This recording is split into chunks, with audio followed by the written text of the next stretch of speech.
welcome back to Working Faith, where we take a spiritual approach to career success. I'm your host, Jalen Isley, and today we're talking about leadership. I'm really excited to introduce Kyle Morrand. Kyle is a passionate technologist with over a decade of experience who believes in the power of interactive technologies to create experiences that are not only entertaining, but are also purpose-driven, enhancing our digital lives. As the CEO of 302 Interactive, Kyle leads a talented team in developing cutting-edge XR solutions that promote the values of everyday play for wellness, education, healthcare, marketing, and gaming. Kyle, welcome to the show. Yeah, thank you. Appreciate it. Yes, definitely. So, we're talking about how our spiritual principles can positively impact the workplace and grow our careers. So, before we get started, just talk to us a little bit about your faith journey and how it has shaped who you are today. Yeah, absolutely. Yeah, I'll go to when I was a kid, particularly growing up with my mom. She's always been very, I would say, like a humanist, and what that means for her and for me is really focusing on our relationships with others to the point of like a lot of my friends growing up are family to me, and we find very deep value in how we connect with others. And that connection and forming of community and family is really like the basis of how I grew up and learned how to communicate with people.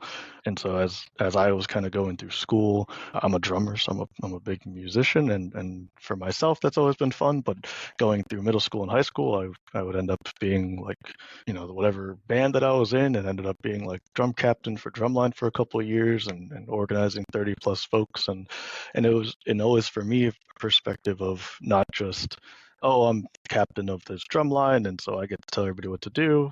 It was more, this is the responsibility of taking care of my friends and my colleagues. How do I best help them and make this an experience great for all of us together?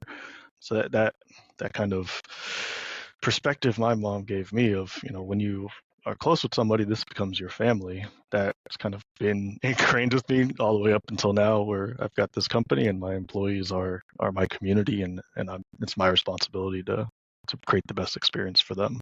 Yeah, definitely. I don't know too much about humanism, but I was listening to a lecture being held by a humanist, and he explained that we are only human in the context of the next person sitting, beside us. Like, Right. person in our world or the person sitting next to us, that's what makes us human.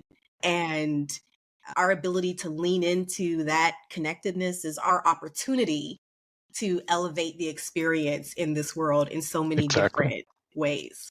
Exactly. Yeah, absolutely. That's amazing. So, talk to me about some of the core principles of your faith. I know you identify as spiritual, and you've got a very unique approach to that spirituality. Talk to me about some of those core principles. Yeah. So I guess from a work perspective, like you said, I'm a technologist, but also went to school for game design, and I spent about, I guess, the last 5 years or so taking my own personal beliefs and spirituality, but sort of combining it with my work to the point that we've come to this notion of what we call everyday play, which is rooted in this idea that we believe everybody has the right to play. There's this really great quote that just like hit a chord with me a few years ago that stated that's from this gentleman, Dr. Stuart Brown. He says the opposite of work is not play, or rather, the opposite of play is not work. The opposite of play is depression. And it was Mm, this really nice notion of what does it really mean to play? And our usual perspective of it is, oh, just kids playing around and playing games and all this stuff. But it goes deeper than that. It goes to the sense of how do we live our lives and interact with things. And when we are allowed to be playful through our creativity or through our self-expression, we feel more fulfilled as humans. And when we are not able to do that, or we don't allow ourselves to do that because we feel we're supposed to be serious and all of these things, we're actually capping our own spirituality and our own potential, and then end up into this state of depression and move into that. So that really resonated with me. And as a designer, came to this sort of belief system, I suppose, of if we can design the way that we interact with the world today, which is primarily through like digital technologies, if we can design those things to enable us to be more playful, if we can find ways that when we do work or when we have to, gather as groups or do whatever it is that we're doing in our daily lives, if we can make that more playful, we are making the overall human experience that much better. Yeah, Interesting. Yeah. And so, if I just want to make sure I'm understanding correctly, one of those core principles is the opportunity to play and turn that into a lifestyle to elevate the human experience. exactly. Exactly. Interesting, interesting. As we were talking, when you said, the opposite of play is depression, I think that even applies to how we approach our spirituality sometimes. People get so they can be so austere and hard on themselves and beat themselves up for not praying at a certain time or meditating or engaging in a particular activity like going to a spiritual service on a regular basis, Right. and they're not really even enjoying the spiritual experience that is designed to actually enhance their life. So if you're not enjoying it, then what's the point? Right. Right. Yeah. Yeah, we get caught up more in the like doing the task and doing the routine rather than actually having that state of play, that that flow state of I'm in this experience and I'm enjoying it, and through that joy of it, that is that spiritual journey, right? Right, right. Yeah, I had to remind myself just a few weeks ago, like if it's a choice between doing and being, then be, Jalen. Right. Like it enjoy the moment, be in the moment. Don't turn every aspect of your life into a task that you have to check off. How are you enjoying and engaging and interacting and maximizing this current moment for yourself? And you're Exactly. saying that gaming can help with that. Yeah, because yeah, so from our perspective, like you said, like be in the moment, right? Like that's like kind of the end result is how can I just be in the moment and do that 24/7? But unfortunately, our work, our society, etc., like it's not designed to support that. And so the way we live today and the way that we've kind of designed our current lifestyles aren't designed to allow people to be in the moment, right? And so, like personally, I find a lot of joy in like meditation as an example, but that's those acts, or like what Gen Z will say of like go outside and touch grass, right?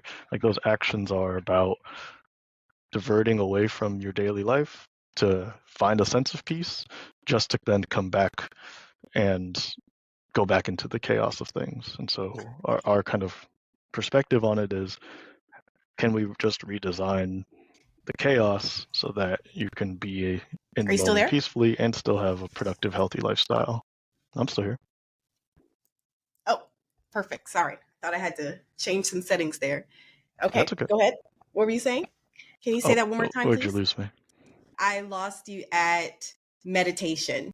Oh, okay. Yeah. So I think my perspective about things like meditation, right? Like I love the experience of meditation, but for things like this, it's about escaping from your daily lifestyle to find a sense of peace and then try to bring that peace back into the chaos of our daily lives, right? And that's just because our kind of societal and current work structures are designed in this chaotic fashion. And so this perspective of everyday play and looking how to redesign that, it's how can we redesign the work that we do or the way that we live in real time so that we can just be in that peaceful state of play while we're working rather than having to go escape and then come back. So that's a lot of like our taking that principle and how do we apply that effectively. Yeah, that makes a lot of sense because people often feel the need to escape from their everyday lives. And if we can figure out a way to enjoy more of the experience, it's less escape, it's less people, indulging in behaviors or activities that actually detract from a healthy lifestyle, and you just Exactly. get to enjoy the life you have. No, that makes perfect sense. That makes perfect sense. So talk to me then about how that has shaped your leadership approach. Yeah. Yeah. So that's the fun one, especially as we continue to grow. So I take it as my responsibility, especially with the folks that I work with. We've got creative designers and artists and developers. It's my responsibility to create an environment for them to play in the way that they play. Right. So you take an example of an artist that wants to draw characters and wants to make 3D expressions and all of these things.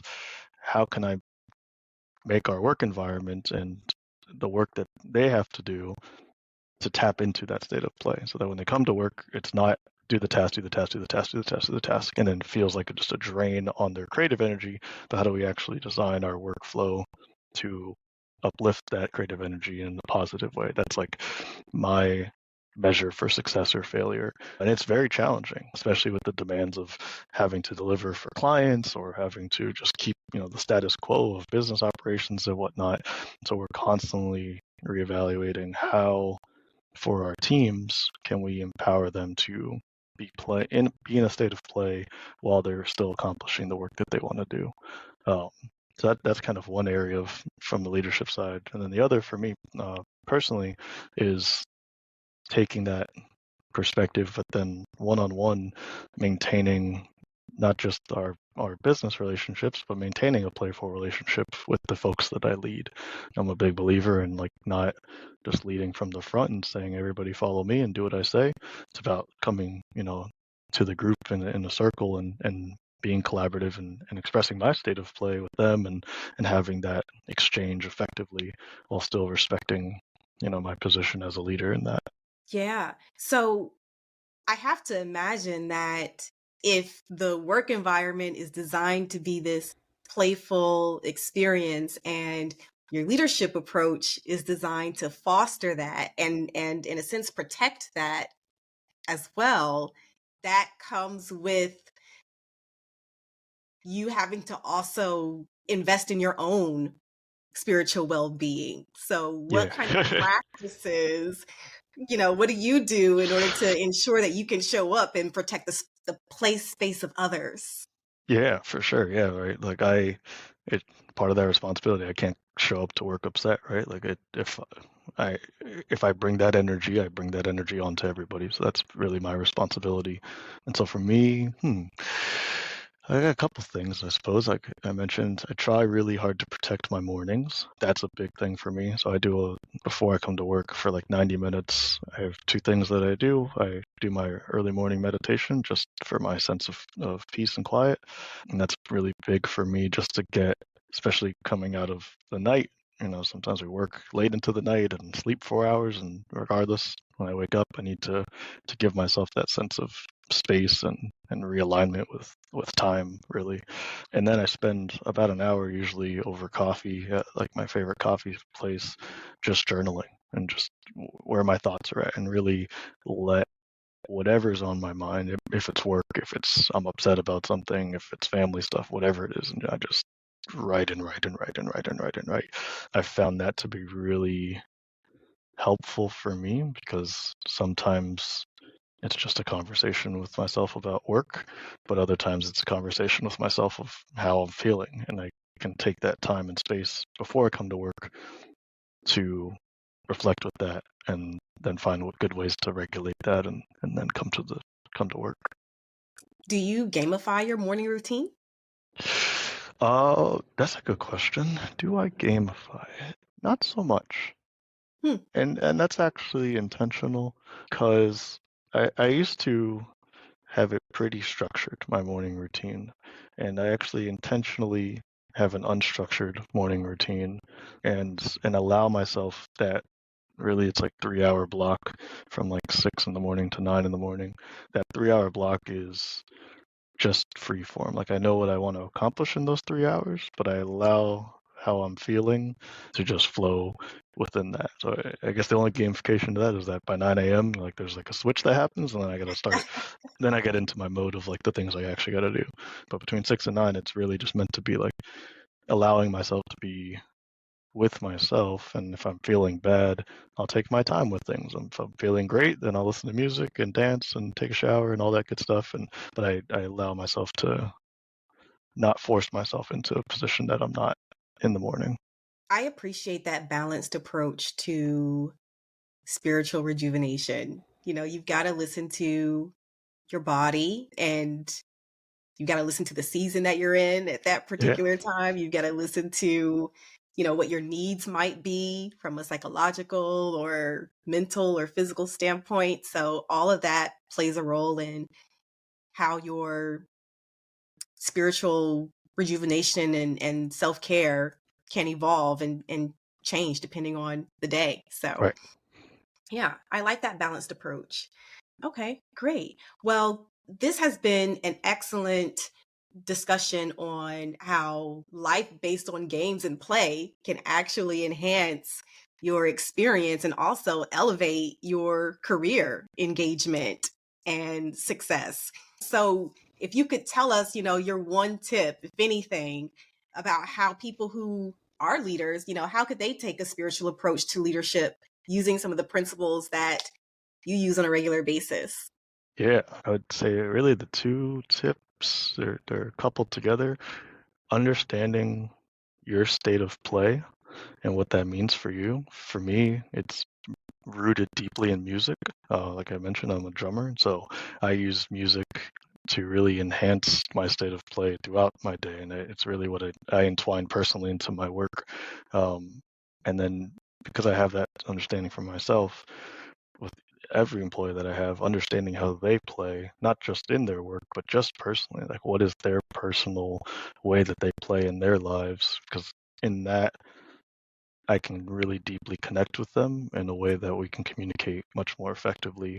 I can understand their needs. I can understand where they're coming from with certain things and be able to communicate with them much more effectively. So, really having that and then be able to share my play with them as well. So, through that Nice. exchange, we're able to better play together, which is awesome.